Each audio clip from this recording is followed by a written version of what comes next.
I passed the NCLEX in 85 questions using mostly UWorld and YouTube.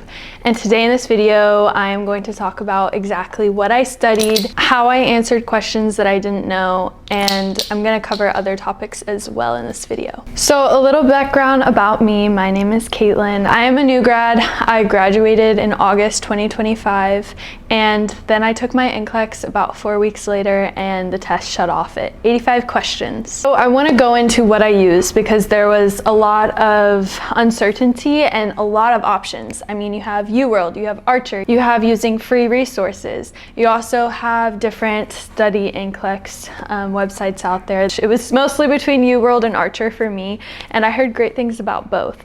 But I decided to go with UWorld, and I wanted to say that I use this as my main resource. I also used free YouTube videos, so I would go onto YouTube and I will link the exact ones I used because they were super helpful. Specifically, the ones that I used that were really helpful were clinic reviews, your nurse space crash course, NCLEX reviews that were anywhere from 30 minutes to 2 hours long. So UWorld really taught me how NCLEX was going to ask questions, but YouTube really taught me like prioritization and strategy. So starting with UWorld, I just want to break it down really clearly on how exactly I studied UWorld. I got the study plan for approximately 60 days. I studied UWorld for 4 weeks before I took my NCLEX, maybe 3.5. I studied anywhere from 2 to 4 hours every single day with only 1 day off each week.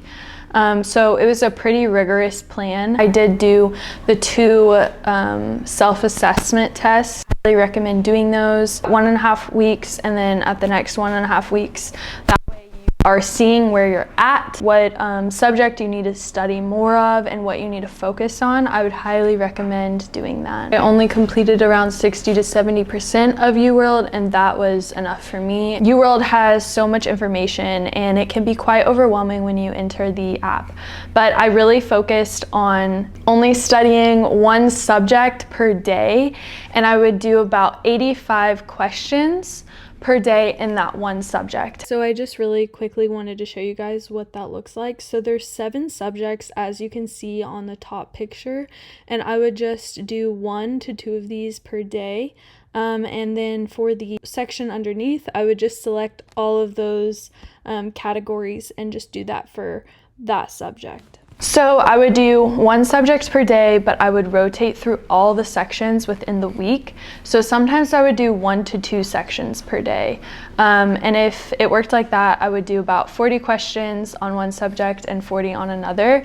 And I would just rotate through each subject until I completed all the subjects in 1 week. I also planned 1 day out of the week where I would do a mixed study session. So I would select all the subjects and then I would mix them together, and I would do 85 questions for that.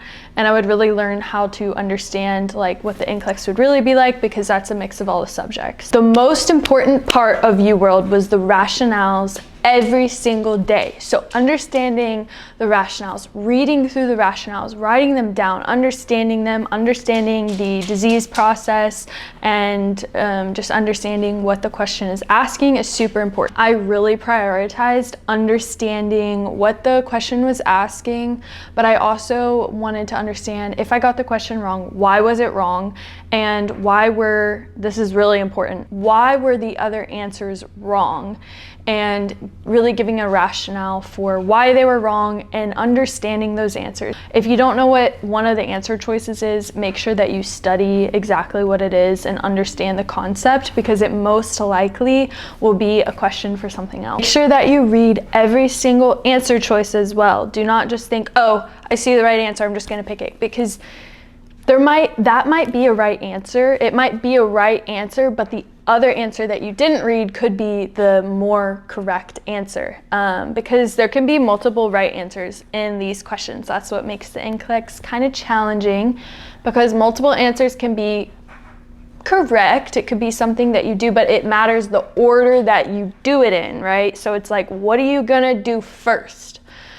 So make sure that you read all the answer choices. Do not just skim over them and think that you see the right answer without reading all of them, because that could be a big mistake. I just want to say that there were questions on UWorld and NCLEX that I literally had no idea how to answer. So with these types of questions, prioritization is what matters most right now, and which one is most important to choose for the patient's safety. Safety is key. You just always want to kind of compare the other answers with each other, asking yourself, is this answer more important than this answer? Or is this answer more safe than this answer? Like, which one's safer? Which one's going to prioritize the patient's safety? That is huge. Always go through your ABCs: airway, breathing, and circulation, in that order.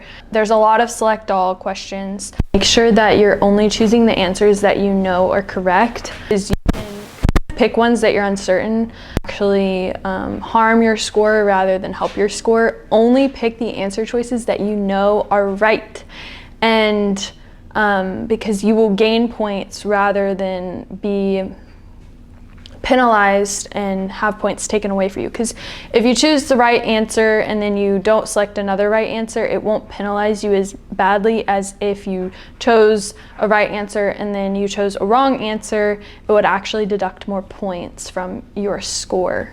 And I just want to say that YouTube really helped so much for this. I would highly recommend doing your whatever platform you choose to study with, and YouTube, using free resources. I'm not gonna lie to you, YouTube might have saved me. Overall, it was super helpful to understand prioritization and safety, and the clinic reviews were super, super helpful. So I will link that down below, the exact YouTube videos that I used to study for my NCLEX. And now I want to talk about test day and what that looked like for me. I took my test in the morning. I would highly suggest that you pick a time where your brain is most active, where you feel most alert and more alive. Make sure that you get good rest the night before. I highly suggest you don't study the day before your NCLEX and give yourself a little rest, but if you need to, you could just do a quick couple-hour review, but don't overwhelm yourself, because at the end of the day, at that point, it's kind of like nursing school. You either know it or you don't. And so eat a healthy breakfast in the morning, nourish yourself in the morning if you feel like you can eat something, and make sure you stay hydrated. And then, you know, they have their rules, like make sure you bring your ID and stuff like that. I was truthfully super anxious this day because it feels like there's a lot riding on you for this, because it's like you just went through nursing school and now you have to take a huge exam over all the material, and it basically makes you a nurse or it doesn't.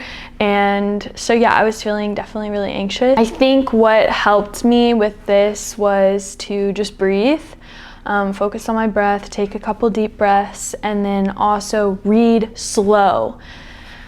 I feel like sometimes when we're nervous, we tend to read really fast, or like our heart rate's up, we just like tend to move through things quickly. But I think one of my biggest tips, and what I also learned from UWorld, is that I was missing questions that if I were to just slow down and read them slower and really try to understand them, I would have gotten them right. Because I'm like, oh wait, yeah, now that I read it like that. Like, you can misinterpret a question so easy. So one thing I would really suggest is just slowing down, read the question really slowly, and then also reread it again, and then go through your answer choices and start using the process of elimination. You know, which one is definitely not right, because there's always at least one or two that you're like, okay, yeah, no, for sure no. And then usually it's like, okay, now there's two options. Which one's the safest? Which one do I prioritize? You know, the ABCs. So you go with those methods. Do not overthink. This is the worst advice ever. I hate it, but like, I'm gonna give it anyways, because because I feel like it's true. I don't know if y'all's nursing program ever told you guys this, but my teachers always said, never change your answer. Never ever change your answer, because they're like, most of the people who change their answer, usually they get they get it wrong. But you know, it just depends for everyone. Like sometimes I'll change an answer and it'll be right when I change it. But just know that you went through all of this schooling, right? A lot of what you're gonna know and what you need to know on the NCLEX is from school and stuff that you've already studied for. I highly suggest taking the test like as soon as you can. I think taking the test earlier rather than later after graduation is the best move, because all that information is super fresh on your brain and you can utilize it quicker, and you know, you're just testing over all that material. So I highly suggest like getting that test scheduled and just getting it scheduled and then, you know, really studying hard. Just know that feeling unsure when you're taking your NCLEX does not mean that you're failing, okay? I felt unsure the entire time I was taking the exam. Almost every question I was like, I don't even know. I don't feel 100% confident. I just went with the best answer that I could go with. So thank you guys so much for watching this video. Comment down below when your test is. I will create some links down below that help with studying for the NCLEX, and some more resources down below. Good luck, nurses, on your NCLEX exam. You will pass. I know you got this. Remember that you know more than you think that you know. So much for watching. Bye.